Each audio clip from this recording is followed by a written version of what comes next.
Fala galerinha do sétimo ano, aqui é o professor Sérgio Oliveira e eu tô aqui para a gente seguir em frente com o nosso conteúdo sobre regionalização do Brasil, sendo que hoje a gente vai falar da região norte. Então segue a vinheta e vambora!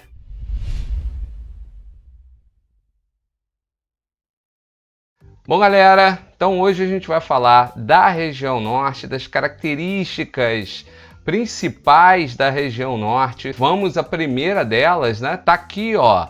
Trata-se da maior região do Brasil em termos de extensão territorial. Então nós estamos falando de uma região que é composta pelos estados de Rondônia, Acre, Amazonas, Roraima, Amapá, Pará e Tocantins. Sabe quanto isso representa? Tá aqui, ó.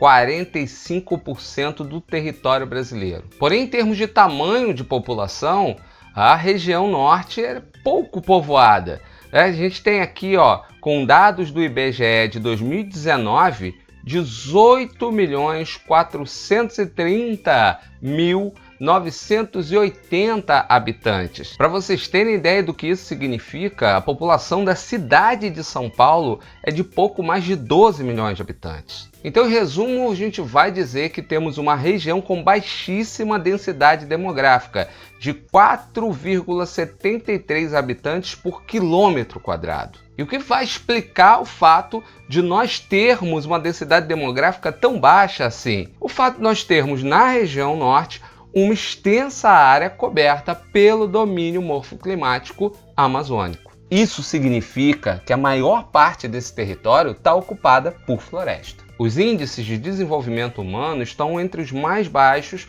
quando a gente considera as regiões do Brasil e a taxa de mortalidade infantil entre as mais altas. Seguindo em frente, a gente tem aqui um quadro que mostra os estados, as capitais e o gentílico, que significa gentílico. Significa como você vai chamar o cidadão que nasce naquele estado. Nesse caso aqui, Acre, acreano, Amapá, amapaense, Amazonas, amazonense, Pará, paraense, Rondônia, rondoniense ou rondoniano, Roraima, roraimense, Tocantins, tocantinense. Isso é só título de curiosidade, mas é o tipo de coisa que eu acho que vale a pena a gente conhecer para não vacilar quando encontrar ou quando conhecer alguém de uma dessas regiões que a gente vem citando ao longo das aulas. Valeu? Então, vamos em frente. Bom, a gente tem aqui um breve histórico da ocupação desse território. A gente tem que considerar que somente a partir do século XVII é que a gente começa a ver a região norte ocupada, por vários motivos. O primeiro deles é o fato de que a ocupação do território brasileiro se deu, em primeiro lugar, na faixa litorânea, seguindo o litoral.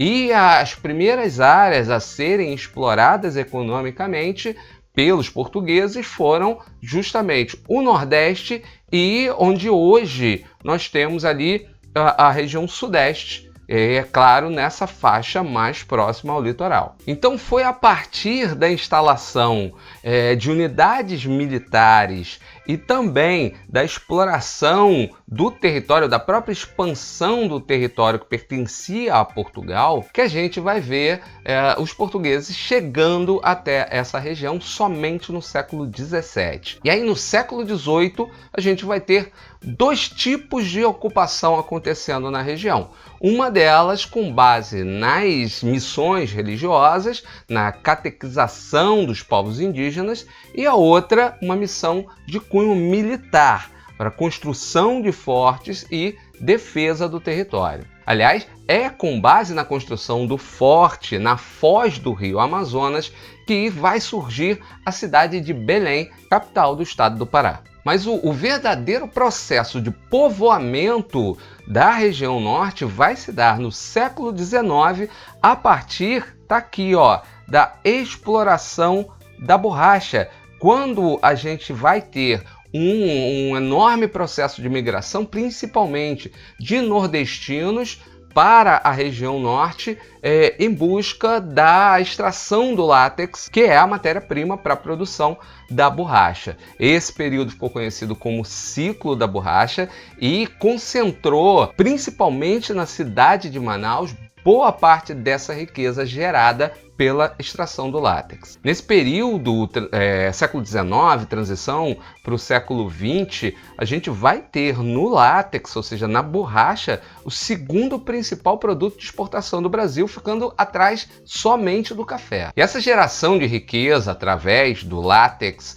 ela está ligada à Revolução Industrial e mais tarde, na década de 40, a demanda por produtos industriais que vem a partir da Segunda Guerra Mundial. A história diz, inclusive, que em 1942, quando os japoneses invadiram a Malásia, uma área onde existia uma quantidade considerável de seringueiras, a busca pela borracha aumentou, o que fez com que os Estados Unidos buscassem junto ao Brasil ampliar essa produção de látex e que gerou aí o recrutamento de grandes levas de trabalhadores para a região norte, que ficaram conhecidos como os soldados da borracha. Como eu falei, isso explica a enorme demanda pelo látex que se deu com a Segunda Guerra Mundial.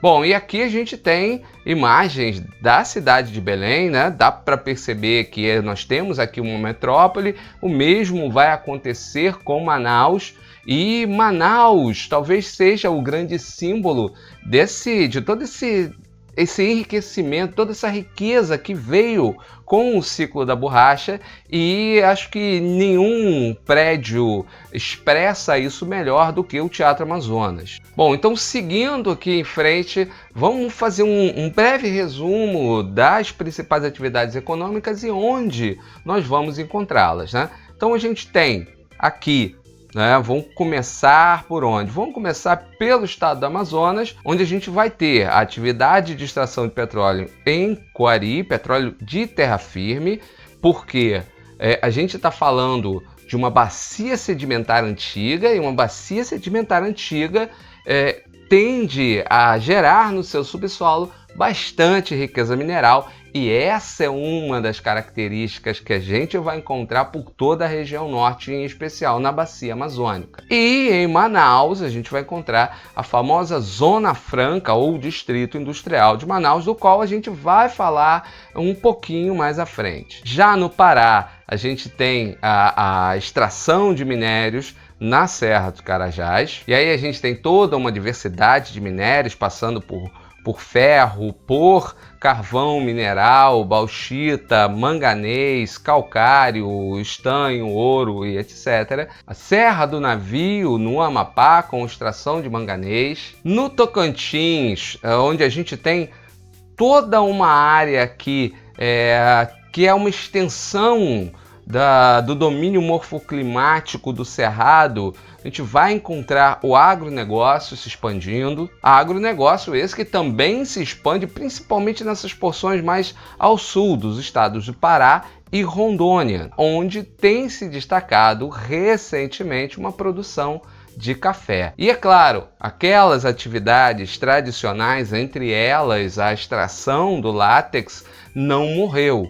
Só se uniu a outras atividades tradicionais de extrativismo vegetal, como a extração de castanha, e aí, nesse caso, a gente vai incluir todos os estados da região por onde se estende o domínio de floresta equatorial. Bom, então vamos partir agora para falar especificamente da Zona Franca de Manaus. Já começa pelo próprio nome, que significa Zona Franca. Uma Zona Franca é uma zona livre de impostos. E foi dessa forma que o governo da época conseguiu atrair empresas multinacionais, que era como essas empresas eram chamadas naquele período. Hoje a gente chama essas empresas de transnacionais. Essas indústrias vieram para cá para aproveitar essas isenções fiscais e montar no nosso território principalmente eletrônicos, motocicletas, produtos químicos de vários tipos. Seguindo, falando de clima, a gente vai ter como clima predominante o clima equatorial, que é aquele quente e bastante úmido, e essa umidade vem de duas fontes. Primeiro, da própria existência da floresta, e segundo, de uma rede de rios, uma enorme rede hidrográfica que vai contar com o rio Amazonas, com o Solimões, com o Negro, o rio Tocantins e assim por diante. Porém, a gente também vai encontrar outros tipos climáticos, como o típico clima de cerrado naquela área que eu citei ali, né, aquela extensão do cerrado que a gente vai encontrar ao sul do Tocantins, sul e sudeste do Tocantins. Mas o clima predominante mesmo vai ser esse clima equatorial associado ao clima tropical continental. A diferença básica entre os dois é que no clima equatorial não existe o inverno, e no clima tropical continental o que a gente vai perceber aí é uma diferença de umidade de acordo com o período do ano. Os invernos são mais secos e os verões mais chuvosos. A existência da floresta amazônica aqui também é muito importante para toda a dinâmica de circulação de massas de ar que a gente tem dentro do território brasileiro. E essas massas de ar vão sair justamente daqui, ó, do meio da floresta, levando grandes quantidades de umidade para o resto do território nacional, naquilo que nós conhecemos como os rios aéreos. E é isso que mostra o quão importante é a preservação desse meio natural. Mas vamos seguir em frente, vamos falar um pouco do relevo. A maior parte do relevo é de baixas altitudes, né, de planícies e algumas depressões, que são aquelas áreas mais baixas em relação às áreas vizinhas. Então o que a gente tem aí é um predomínio dessas terras baixas. Porém, nós vamos encontrar sim algumas áreas mais altas, esses planaltos, que vão estar aqui, ó, os planaltos residuais norte-amazônicos. Nós vamos encontrar o planalto da Amazônia Oriental e assim por diante, tá? É justamente nessas áreas em que também nós vamos encontrar formações rochosas e de onde vão sair aqueles minérios que eu citei num dos slides passados. Então agora eu quero falar dessa característica marcante da região norte do Brasil, que é a presença da floresta equatorial amazônica. Bom, e aí a gente vai analisar, a gente vai ver a Amazônia e tratar dela de duas formas. A primeira, a que a gente chama de Amazônia internacional, que é o conjunto de países por onde se estende essa floresta equatorial. Ela não está limitada ao território brasileiro, ela se estende por países como Bolívia, Peru, Equador, Colômbia, Venezuela, Guiana, Suriname e pela Guiana Francesa. Então, isso é o que nós vamos chamar de Amazônia Internacional. Por outro lado, a gente tem a chamada Amazônia Legal, que é o conjunto de estados por onde se estende a floresta amazônica dentro do território brasileiro. E aqui a gente vai incluir todos os estados da região norte. Bom, e agora eu vou começar a responder o seguinte. Se no mundo existem tantas áreas florestais, tantas áreas ricas em biodiversidade, como é o caso da floresta amazônica, o que faz com que os olhos do mundo estejam sempre tão atentos ao que acontece no nosso território aqui? É porque, como eu disse, se nós temos ali na Amazônia uma bacia sedimentar antiga, o que é isso?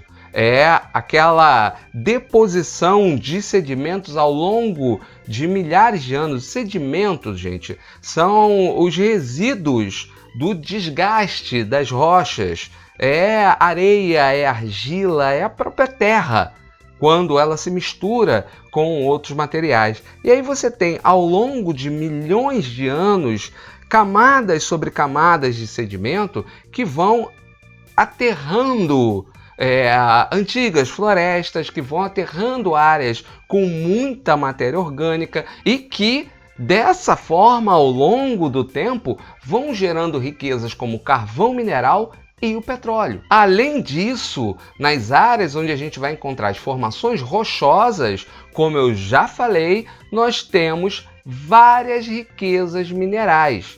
Porém, a gente, quando fala dessas riquezas minerais, a gente entra num enorme dilema, que é o seguinte: se a gente pegar esse mapa que eu estou mostrando aqui, a gente vai ver que é possível encontrar na região norte, desde o ouro, do estanho, manganês, ferro, passando por bauxita, diamante, petróleo e gás natural, a gente tem toda uma riqueza que, sem dúvida alguma, geraria a atenção do mundo inteiro. Porém, o dilema que eu citei vem do fato de que toda essa riqueza está debaixo de uma enorme floresta equatorial, de uma enorme biodiversidade, que vai contar com várias espécies de vegetais e também de animais. E como eu falei ali, quando tratamos do clima, essa região é extremamente importante para a manutenção da dinâmica do clima em todo o território brasileiro e além dele. Portanto, explorar essa riqueza, que traria sim recursos para o Brasil, é muito perigoso, porque pode levar ao fim outras atividades econômicas. Para vocês terem ideia, boa parte da umidade que vem para o centro-oeste, das chuvas que vêm para o centro-oeste, para o oeste paulista e que alimentam a agricultura, o agronegócio tão rico que nós temos aqui, vem justamente dessa enorme massa de ar que no verão sai de cima da floresta amazônica e se estende pelo território brasileiro, levando muita umidade. Essa massa é conhecida como massa equatorial continental. Ela é muito importante para o próprio agronegócio que está se expandindo pelo território nacional. E aí entra um outro problema. Aqui a gente vai ver as áreas de extração de madeira, os polos madeireiros, lá no final do século XX.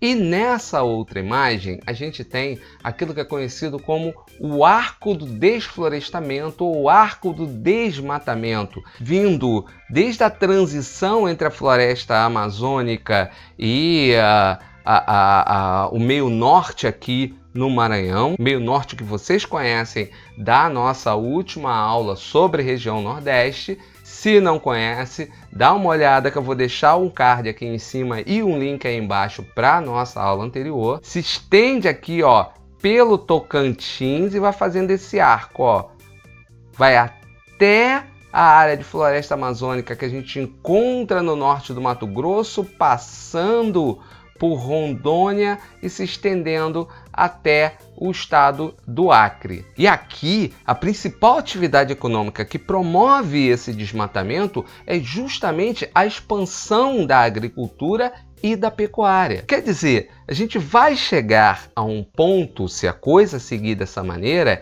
em que, ao cessar de toda essa umidade que é espalhada pela massa equatorial continental para o restante do país, a própria atividade que hoje invade a Amazônia tende a acabar, a não ter mais condições de continuar, de seguir produzindo. Um outro sério problema relacionado à Amazônia são as questões de disputas territoriais. Disputas essas que, diferente da luta pela terra que vai acontecer em outras regiões, que envolve apenas latifundiários e sem terras, no caso da região norte, vai envolver latifundiários, sem terras, garimpeiros, empresas mineradoras, empresas madeireiras, os agricultores e pecuaristas, os povos tradicionais da floresta, como seringueiros, como castanheiros, e os povos indígenas.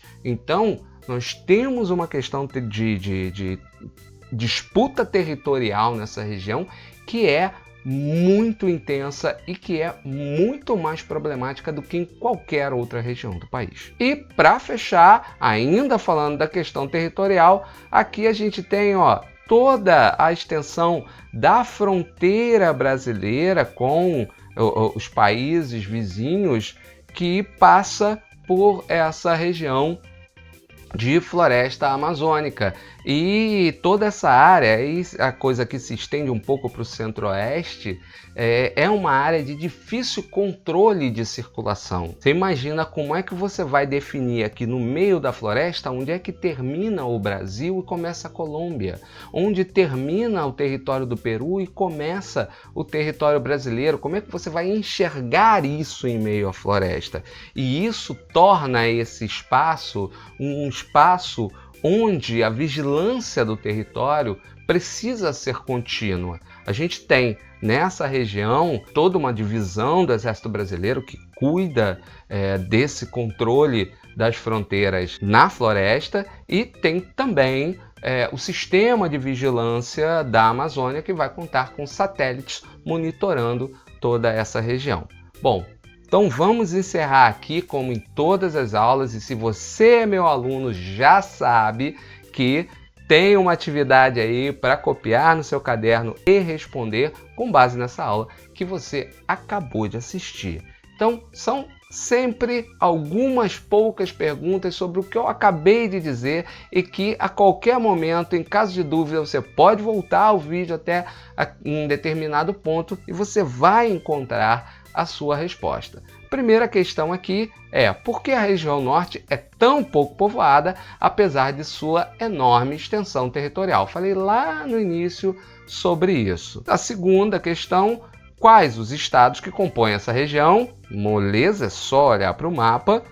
Terceira: quais os motivos para a ocupação da região durante o século XVIII? Também falei sobre isso. Número 4: qual foi a atividade econômica que impulsionou a ocupação da região norte durante o século XIX? Você sabe, falei sobre isso, falei sobre um certo ciclo aí, mas eu não vou dar spoiler dessa resposta para vocês não. Número 5, cite 4 atividades econômicas da região norte e os locais onde elas ocorrem, no caso. E aí a gente tem também um mapa que define muito bem essas atividades e as suas localizações. E para fechar, a última questão: diferencie a chamada Amazônia Internacional da Amazônia Legal.